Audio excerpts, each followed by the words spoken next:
ఓం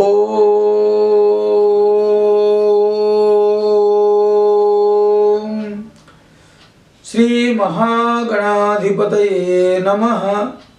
శ్రీమాత్రే నమః. సద్గురు చరణారవిందాభ్యాం నమః. హరి ఓం. మన టీవీ వీక్షకులకు నూతన సంవత్సర శుభాకాంక్షలు. కొంత విరామం తర్వాత మనము ఈ యొక్క ఉపనిషత్తులకు సంబంధించినటువంటి ఉపన్యాసాల పరంపరలో ప్రవేశిస్తున్నాం. గడిచిన సంవత్సరంలో మనం అనుభవించినటువంటి ఇక్కట్లను అలాగే ఇబ్బందులను తొలగించాలని ఆ పరమేశ్వరుని ప్రార్థిస్తూ రాబోయే కాలంలో ఈ కరోనా మహమ్మారి యొక్క విశృంఖలత్వానికి కళ్ళాలు పడి మనందరం కూడా సుఖజీవనం పొందాలి, విశ్వజనులంతా కూడా ఆనందంగా ఉండాలి అని కోరుకుంటూ మనం నేటి ప్రసంగంలోకి ప్రవేశిద్దాం. గడిచిన అంకంలో మనము ఆత్మ యొక్క నైజాన్ని గురించి చెప్పుకుంటూ ఒక శ్లోకాన్ని చెప్పుకోవడం జరిగింది. దాన్ని ఒక్కసారి మనం పురస్చరణ చేసుకుని తదుపరి నేటి అంకంలో ప్రవేశిద్దాం. తదేజతి తన్నైజతి తద్దూరే తద్వంతికే తదంతరస్య సర్వస్య తదు సర్వస్యాస్య బాహ్యతః.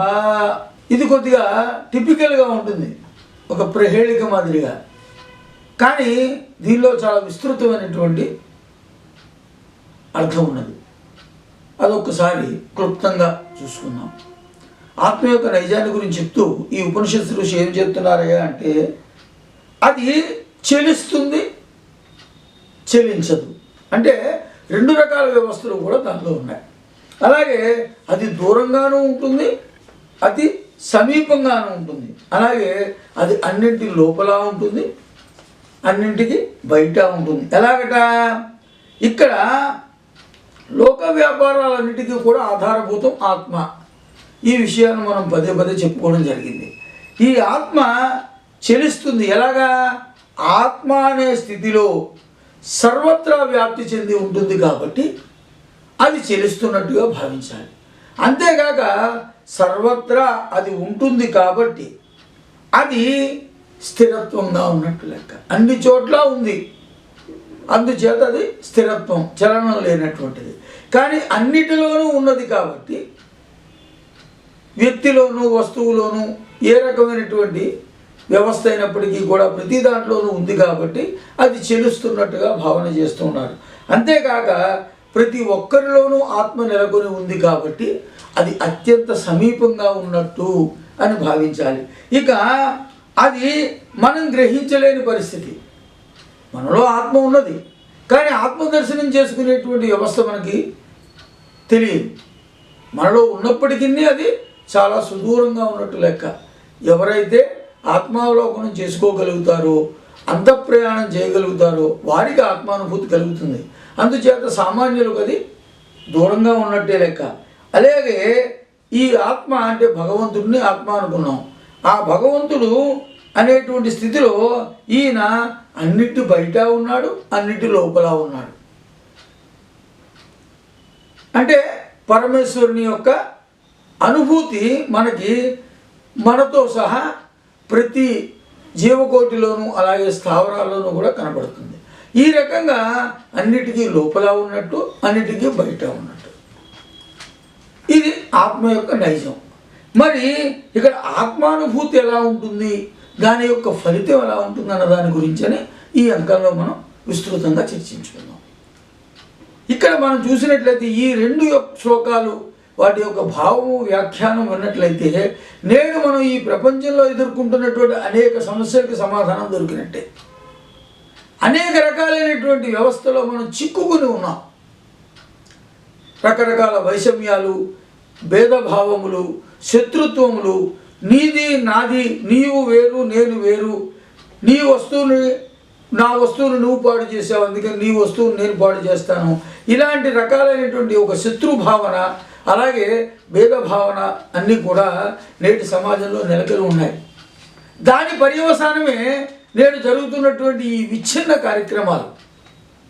ఆలయాలు ధ్వంసం చేయడం, ఆలయాల్లో ఉన్నటువంటి విగ్రహాలను బదలగొట్టడం, తద్వారా ఒక వర్గం వారి యొక్క మనోభావాలను దెబ్బతీయడం, దానికి మళ్ళీ రాజకీయ రంగు పులవడం, మళ్ళీ ఒకరి పట్ల ఒకరు విమర్శలు ప్రతి విమర్శలు చేసుకోవడం, ఇవన్నీ కూడా ఏమిటంటే ఆత్మ స్వభావం తెలియకపోవడం. మనందరం కూడా ఆ పరమాత్మని యొక్క అవతార స్వరూపం మనం తెలుసుకోలేకపోవడం.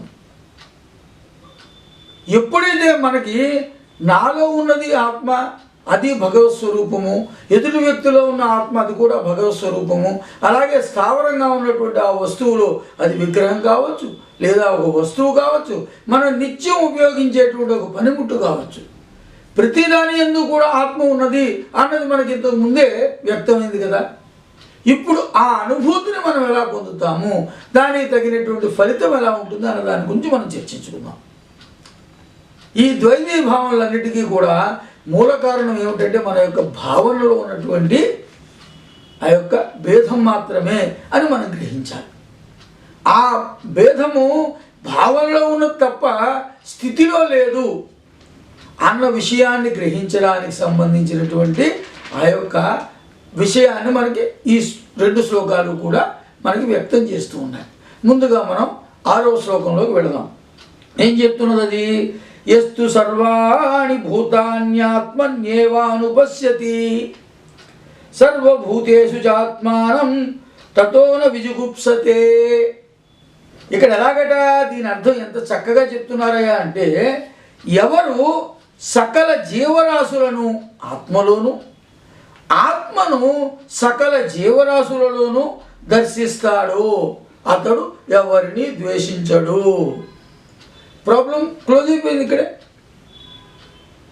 ఎవరైతే సకల జీవరాశులు ఆత్మలోను దర్శించడం, అలాగే సకల జీవరాశుల్లోనూ కూడా ఆత్మను దర్శించడం, ఎంత గొప్ప విశేషమైనది ఇది. అంటే ఆత్మయందే సమస్తము ఇమిడి ఉన్నది, ఆత్మలోనే అన్నీ ఉన్నవి అన్నది గ్రహించడం, లేదా అన్నిటి యందు ఆత్మ ఉన్నది అని గ్రహించడం. అంటే ఏమిటి? సర్వ సమానత్వము. ఇది రాజకీయపరమైనటువంటి వ్యాఖ్యానమో స్లోగనో కాదు, ఇది ఉపనిషత్సారమైనటువంటి స్లోగన్. సర్వ సమానత్వము అన్నది నేడు మన కమ్యూనిస్టులు లేదా ఇతరత్ర మానవ హక్కులు వారు వీరందరూ ఈరోజు ప్రవచనాలు చేస్తూ ఉన్నారు, స్టేజ్ల మీద వ్యాఖ్యానాలు చేస్తున్నారు. అదంతా కూడా మన ఉపనిషత్తుల్లో ఈ ఈశావాస్య ఉపనిషత్తు ఏనాటిదో దాని యందు ఈ ఆత్మ గురించి వర్ణన చేస్తూ, ఆత్మ గురించి వ్యాఖ్యానిస్తూ ఆ ఋషులు మనకు అందించినటువంటి సత్యం అది. సమస్త జీవుల్లోనూ కూడా ఆత్మ ఉన్నది, అలాగే సమస్త జీవరాశి కూడా ఆత్మలోనే ఉన్నది అన్న భావన మనలోకి వచ్చినప్పుడు మనం ఎవరిని ద్వేషించం. ద్వేషభావం ఎప్పుడు కలుగుతుంది? నేను వేరు నువ్వు వేరు అనుకున్నప్పుడు. ఆత్మరూపేణ మనందరం సమానమే అయినప్పుడు ద్వేషించేటువంటి ఆ యొక్క అవకాశం ఉండదు కదా. నెక్స్ట్ శ్లోకం కూడా మనం చెప్పుకొని దాని తర్వాత విస్తృతంగా రెండింటికి సంబంధించి ఆత్మానుభూతికి సంబంధించినటువంటి ఆ యొక్క వ్యాఖ్యానంలోకి వెళదాం. యస్మిన్ సర్వాణి భూతాన్యాత్మైవా భూద్విజానతః తత్ర కో మోహః కః శోక ఏకత్వమనుస్పశ్యతః. ఏమని చెప్తున్నారు ఇక్కడ? ఆత్మ సకల జీవరాశులుగా అభివ్యక్తమై ఉన్నది. ఇంకా విపులంగా ఇంకా విస్తృతంగా చెప్పారు.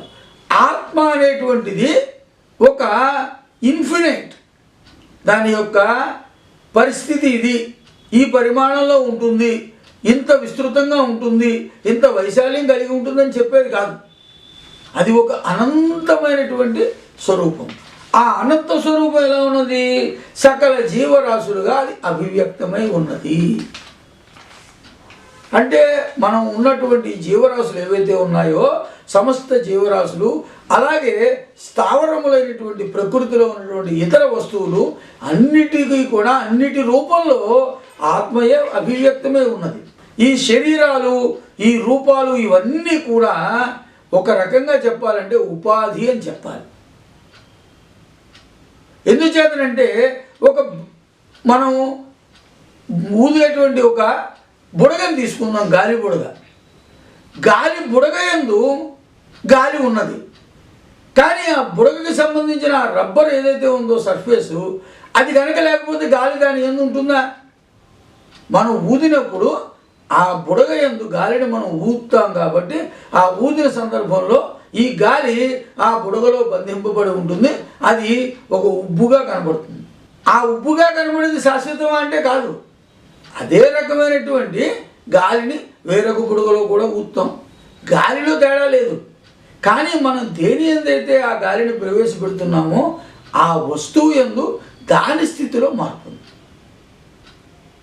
అలాగే ఆత్మ కూడా అనేకమైనటువంటి జీవరాశుల్లో, అనేకమైనటువంటి రూపాల్లో, అలాగే అనేకమైనటువంటి స్థావరాల్లో అది అభివ్యక్తమై ఉన్నది. ఆత్మ అన్నది మనం పదే పదే చెప్పుకున్నట్టుగా పరమాత్మ స్వరూపం అని చెప్పుకున్నాం. ఇక ఈ రకమైనటువంటి అభివ్యక్తత ఏదైతే ఉన్నదో ఆత్మకు సంబంధించింది, దానిని గనక మనం గ్రహించినట్లయితే ఏకత్వ భావన మనలో సిద్ధిస్తుంది. విడిగా ఏదీ లేదు, అన్నీ సమానమే. ఎలాగ సమానము?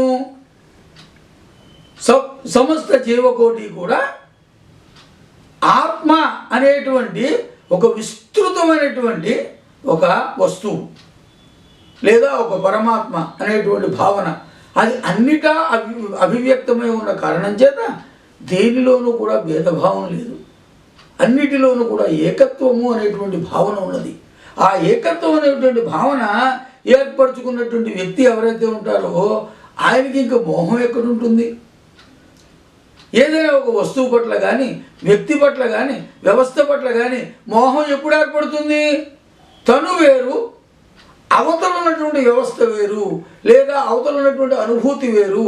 ఎప్పుడైతే మనము ఒక వ్యక్తిని లేదా వ్యవస్థను లేదా ఒక అనుభూతిని మనకంటే విభిన్నంగా మనం చూసాం, మనం వేరు, ఆ వ్యవస్థ, వ్యక్తి లేదా అనుభూతి వేరు అన్న భావన మనలో కలిగినప్పుడే కదా మనలో మోహం వస్తుంది.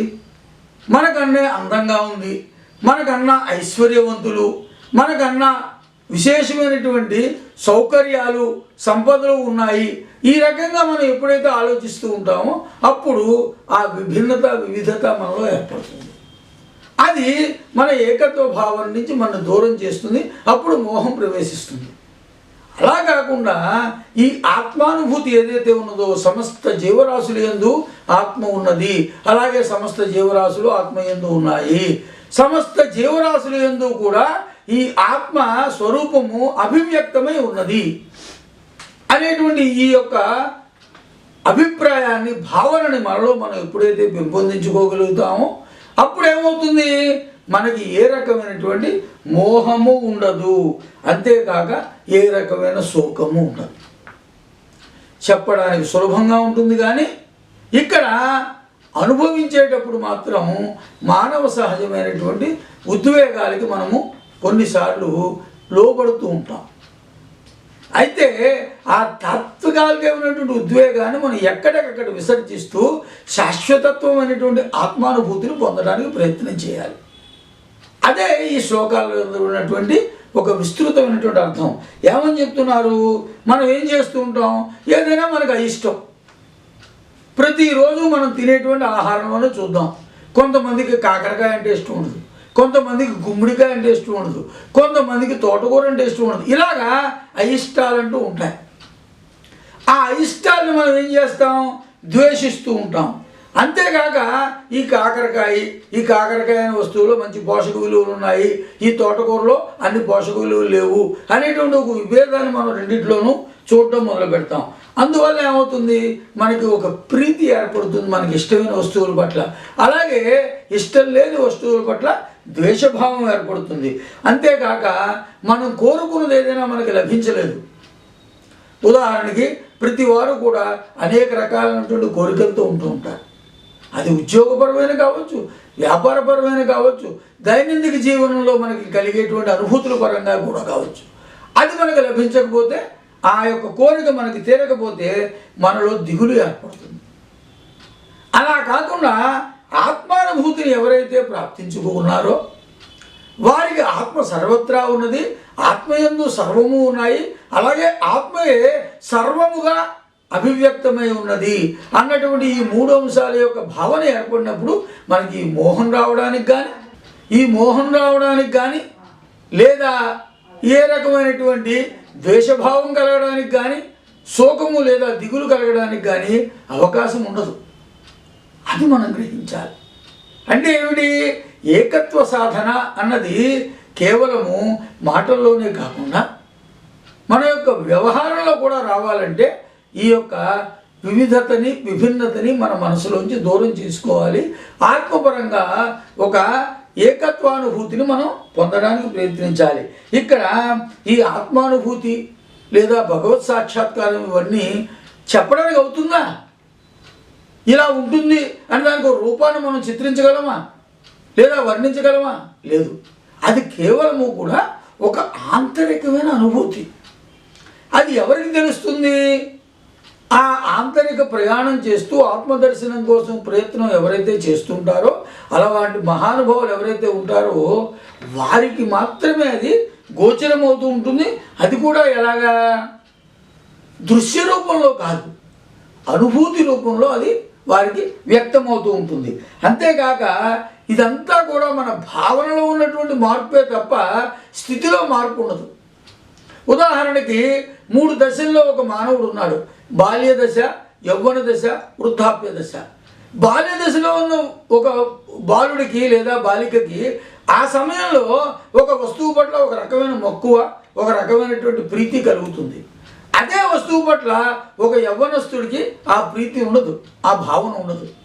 అలాగే ఒక వృద్ధాప్యంలో చేరిన వ్యక్తికి ఆయన యొక్క ఆలోచన సరళి సహజంగా దైవీభావికంగాను లేదా ఆధ్యాత్మికంగా ఉంటుంది. కాబట్టి వీటి పట్ల విముఖత లేదా ఏ రకమైనటువంటి ఆ యొక్క ఆసక్తి లేని స్థితి, వైరాగ్య స్థితికి చేరుకుంటాడు. కాబట్టి ఆయనకు ఈ యవ్వనస్తుడికి వచ్చిన భావనతో కానీ లేదా బాలుడికి వచ్చిన భావనతో కానీ ఏ రకమైన సంబంధం లేనటువంటి ఒక విధమైనటువంటి ఒక ప్రత్యేకమైన భావన ఉంటుంది. దానికి వీటితో పోలిక చెప్పలేము. కానీ ఆ వస్తువు అలాగే ఉన్నది. కేవలము మన యొక్క దృష్టికోణం మారింది. మన యొక్క వయోప్రమాణాన్ని బట్టి ఆయా సమయాల్లో ఆ వస్తువు పట్ల లేదా ఆ జరుగుతున్నటువంటి వ్యవస్థ పట్ల మన యొక్క భావనలో మార్పు కలిగింది కానీ వ్యవస్థలో మార్పు లేదు, స్థితిలో ఏ రకమైనటువంటి మార్పు లేదు. దీన్ని బట్టి మనకి ఏమర్థమవుతుంది? మన భావనయే మారుతున్నది తప్ప వ్యవస్థ మారటం లేదు. అందుచేత భావనని స్థిరంగా ఉంచుకోవాలి. ఎప్పుడైతే భావనను మనం స్థిరంగా ఉంచుకుంటామో అప్పుడు మనకి ఏ రకమైనటువంటి ద్వైతీ భావన అవతల వాటి పట్ల జరగదు. ఇప్పుడు మనకి ఉదాహరణకి చూడండి, చిన్న వయసులో మనం ఉంటాం. మన ఇంట్లోనే మనవలో పిల్లలో ఉన్నారు. వాళ్ళకి మొట్టమొదటి తల్లి పట్ల ప్రీతి ఉంటుంది, నెమ్మదిగా తండ్రి, అలాగే ఇంట్లో ఉన్నటువంటి మిగతా వ్యక్తులు, అలాగే ఎదుగుతున్న కొద్ది కూడా బంధువులు, మిత్రులు, చుట్టుపక్కల ఉన్నటువంటి వాతావరణంలో ఉన్నటువంటి సమస్తమైనటువంటి విషయాల పట్ల వారికి మక్కువ పెరుగుతూ ఉంటుంది. అవన్నీ ముందు నుంచి ఉన్నాయి, కొత్తగా మనం చూసిందేం కాదు. కానీ మన యొక్క అనుభూతి యొక్క సీమ ఏదైతే ఉన్నదో అది విస్తృతమవుతుంది. మన యొక్క దృష్టికోణము కొద్దిగా పరిణతి చెందుతూ మార్పుకు గురవుతున్న మూలాన్ని భావనలో వచ్చేటువంటి ఆ విశేషమైనటువంటి మార్పు చేత మనము అవతల వారి నుంచి మనం ఆ యొక్క అభిప్రాయాన్ని పొందగలుగుతున్నాం. అంటే ఇది భావనా రూపంగా మార్పు ఉన్నది తప్ప వస్తు రూపంగా కానీ స్థితి రూపంగాను కానీ లేదు అన్న విషయాన్ని మనం తెలుసుకోవాలి. అలాగే మన యొక్క ఆలోచన సరళి విస్తృతి చెందుతున్నప్పుడు అన్నిటి పట్ల మనకి ప్రేమ భావన పెరుగుతూ ఉంటుంది. ఇది నాది, దీనిని మాత్రమే నేను ప్రేమించాలి అనే వ్యవస్థలో కనుక ఎవరైనా ఉంటే అది చాలా దోషం. ఎందుచేత మనం అక్కడ ఆత్మహననం చేసుకుంటున్నట్టు లెక్క. అందుచేత సాధ్యమైనంత వరకు ప్రతి దాంట్లోనూ కూడా ఆత్మను చూడడానికి మనం ప్రయత్నం చేయాలి. ఆంతరిక ప్రయాణాన్ని చేసినట్లయితే మనకి ఆ ఆత్మానుభూతి కలుగుతుంది. ఇక ఈ ఆత్మానుభూతి విస్తృతి చెందిన తర్వాత ఏమవుతుందయ్యా అంటే అన్ని ఎల్లలను స్పృశిస్తుందంటే ఎంతైతే వ్యాప్తి చెందగలదో మన యొక్క ఆలోచన, ఎంతైతే వ్యాప్తి చెందగలుగుతుందో మన భావన, ఆ సీమలకు అదంతా కూడా చేరిపోతుంది. ఇంకా తర్వాత ఏ రకమైన మార్పులు జరగడానికి అవకాశం అన్నదే ఉండదు. ఎందుచేత అందరినీ మనం ఒకేలా చూస్తున్నాం, అన్నిటిలోనూ పరమాత్మనే దర్శనం చేసుకోగలుగుతున్నాం. అందుచేత సమస్త విశ్వంలోనూ కూడా ప్రతిదీ మనకు ప్రీతిపాత్రంగానే కనిపిస్తుంది. మనం ఎంతైతే భగవంతుని ప్రేమిస్తున్నామో అలాగే వ్యవస్థలో ఉన్నటువంటి సమస్తమైనటువంటి వస్తువులను, సమస్తమైనటువంటి జీవరాశిని కూడా మనము ఆ భగవత్ స్వరూపంగా భావన చేయగలుగుతాం. ఆ భావన చరమ భావన, దానిని మించినటువంటి భావన ఉండదు. అప్పుడు ఏమవుతుంది, మనకి ఈ ద్వైతీ భావనలు, ద్వంద్వాలు ఏ రకంగానూ మన మీద ప్రభావం చూపలేవు. ఏమిటి, సహజంగా మనం ఏం చూస్తూ ఉంటాం, ఎప్పుడైనా సుఖ దుఃఖములు, సంపద, పేదరికము, నాది నీది, ఇటువంటి ఈ వ్యవస్థని మనము చూడం. అప్పుడు అన్నీ మనకు సమానంగానే కనబడతాయి. నీవు వేరు నేను వేరు కాదు అనేటువంటి భావన మనకు ఏర్పడుతుంది. అద్వైత భావనకి మనం వెళ్తాం. ఈ ఉపనిషత్తుల్లో చెప్పేటువంటి సారం అదే. మనలో పెంపొందించుకోగలుగుతాము, మన భావాలను విస్తృతపరచుకొని సమస్త జీవరాశిలోనూ కూడా ఆత్మరూపంలో పరమాత్మను దర్శించుకోగలుగుతాము. మన యందు ఉన్నటువంటి ఆత్మ కూడా ఆ భగవంతుని యొక్క అవతార స్వరూపమే, ఆయన యొక్క అంశయే మనలో కూడా ఉన్నది అనేటువంటి ఆ భావనను మనం పొందినప్పుడు ఈ యొక్క ద్వంద్వాల పట్ల మనకి ఏ రకమైనటువంటి ఆసక్తి ఉండదు, ఏ రకమైనటువంటి మోహభావం కానీ శోకం కానీ ఉండదు. ఇది ఆత్మానుభూతి యొక్క లక్షణం. ఆత్మానుభూతి పొందిన వ్యక్తి యొక్క విశేషమైనటువంటి ఆ యొక్క ఫలితం ఇలా ఉంటుంది. అందుచేత వీలైనంత వరకు మనము ఎంత త్వరగా మనం చేరగలుగుతాం ఆ స్థితిని తెలియదు.